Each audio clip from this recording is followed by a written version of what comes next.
Hello, എന്നാ എടുക്കുവാ? അതെ, ഇവിടെ എനിക്കൊരു കമ്പിളി നാരങ്ങ കിട്ടിയിട്ടുണ്ട്. അതങ്ങ് വറുത്തരച്ച് കറി വെച്ചാൽ എങ്ങനെ ഇരിക്കുമെന്ന് നോക്കാവേ. കമ്പിളി നാരങ്ങ എടുത്തിട്ട് അതിൻ്റെ അല്ലികൾ മാത്രം ആദ്യം എടുത്ത് വെക്കണം.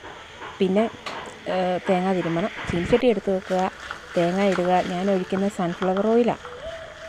പിന്നെ അത് നന്നായിട്ട് മൂപ്പിക്കണം. മൂപ്പിച്ച് കഴിയുമ്പോഴത്തേക്ക് അതിൻ്റെ അകത്ത് വേറെ ഒന്നും ചേർക്കുന്നില്ല. നമ്മൾ മഞ്ഞൾപ്പൊടിയും മുളക് പൊടിയും അത്രയും മാത്രമേ ചേർക്കുന്നുള്ളൂ. എന്നിട്ട് അത് അരയ്ക്കണം, നല്ല മഷി പോലെ അരയ്ക്കുക.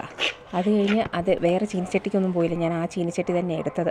എന്നിട്ട് അതിൻ്റെ അകത്തോട്ട് വെളിച്ചെണ്ണ ഒഴിച്ച് കടുകും പൊട്ടിച്ചിട്ട് നമ്മുടെ ഉള്ളിയും കരിയാപ്പിലയും കത്തിരിമുളകും കൂടി ഇട്ട് മൂപ്പിച്ചിട്ട് അതിൻ്റെ അകത്തോട്ട് ഈ അല്ലിയും കൂടെ ചേർത്ത് ഇച്ചിരി ഉപ്പും കൂടി ചേർത്ത് നന്നായിട്ട് വഴറ്റി.